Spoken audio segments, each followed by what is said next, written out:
Today we're going to be talking about 1FC's new 16-man open weight Muay Thai tournament with a grand prize of $1 million. This sounds so cool, but at the same time, I have many issues with it, many gripes, which I'm going to talk about. And I'm very interested to hear your guys' feedback in the comments about what you think of this format in tournament and what you think about the open weight nonsense, I'm going to say.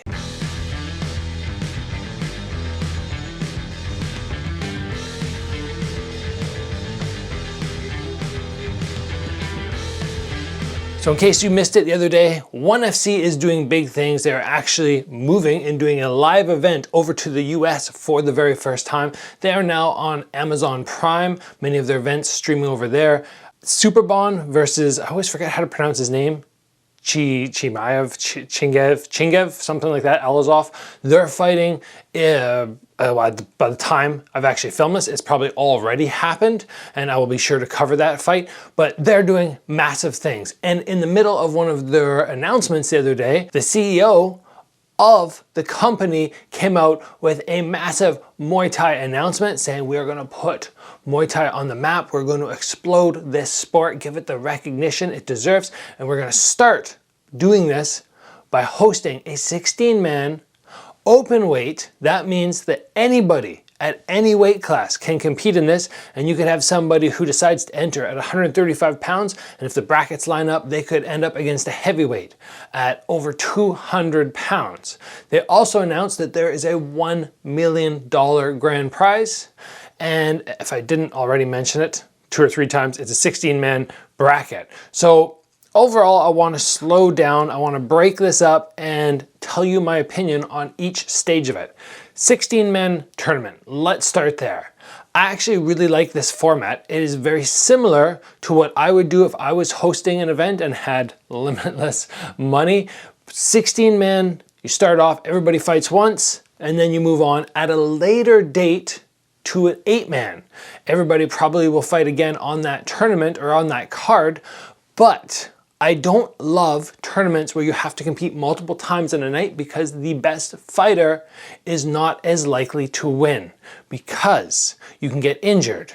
Or you fight a full 3 rounds and your opponent in the next stage only fights 1 round, which gives them a massive advantage. I have been on the end of that before where I fought 3 hard rounds and the other guy only fought 2 minutes, and going in, even if everything's relatively level, even the psychology really plays into it.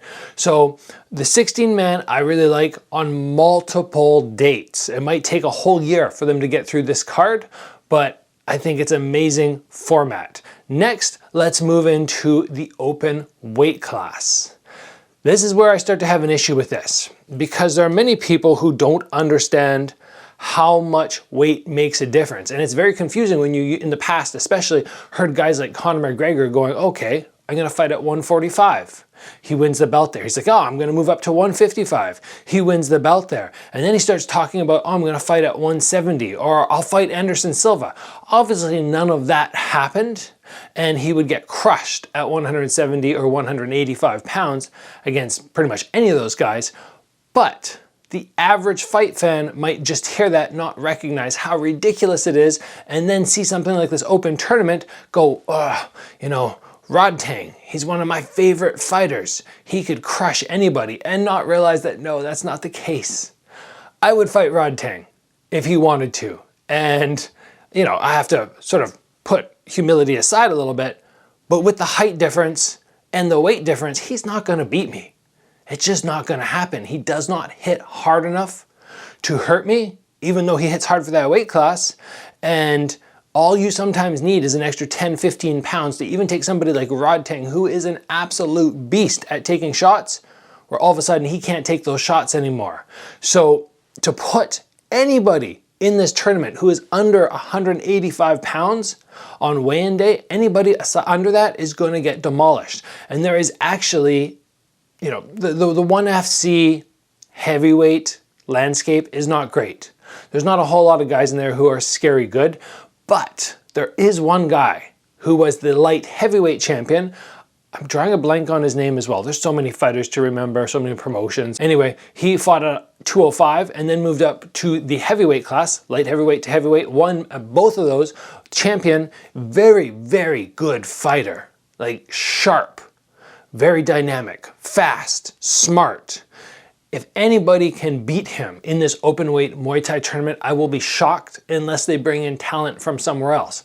People like Rodtang or Superbon, or even the guys at 170 pounds like Nicky Holtzkin, they're not going to stand a chance. So even as exciting as it seems to have an open weight tournament, it's kind of ridiculous. And yes, in the past they did the Pride events where it was open weight. And you see sometimes these 170 pound guys coming in and out wrestling somebody who's far bigger than them. But on the inside, you can get to that tight distance, you can avoid that extra power, and technique wins in jiu-jitsu. I just saw something the other day about Gordon Ryan, the best jiu-jitsu practitioner, I've been told, in the world, wrestling against the strongest man in the world, that guy named Thor, who did some rounds with Conor McGregor. The guy's just enormous. And it just goes to show you that all that strength doesn't mean anything when you're up against somebody who knows the sport. But when we talk about striking, yes, obviously you have to have the skill set, but if you hit twice as hard as somebody else and you just happen to clip them, plus you have extra length, and their only real answer to deal with this is to get in tight, it's not gonna go well. It's just not. So weight classes matter. I do not understand this tournament format from ONE FC, aside from we're going to excite the fans, we're going to get some interest around Muay Thai, but realistically, anybody who's half good at 185 pounds or up is going to win this tournament. Nobody at the bottom is going to win. Even 185 pounds is going to struggle against those guys at 205 or up at 220 plus. So that is my opinion on that. Throw it down below. Do you think that anybody under 185 pounds in the ONE FC landscape, any fighter, list them off, has a chance of winning this? I will strongly disagree with you, but I'd love to hear if you think they have a chance of winning. Now, let's move on to the $1 million grand prize, because I've already had people message me saying, Gabriel, are you going to enter this tournament? $1 million. Yes, that is awesome. $1 million tournament. I would love to be in a $1 million tournament. Not this one, because I have that much chance of winning. You put me up against any of the big guys who are 185 pounds plus, I know I will not be able to knock them out, and I know that one shot from them, even at like 70% power, could knock me out. Would I enter a tournament knowing that? Absolutely not. When I don't have a chance of winning, or even if you want to say you always have a chance, it's like a 1% chance of winning, but you have like a 99% chance of losing and probably a very high likelihood that you're going to get knocked out. Would I enter? No.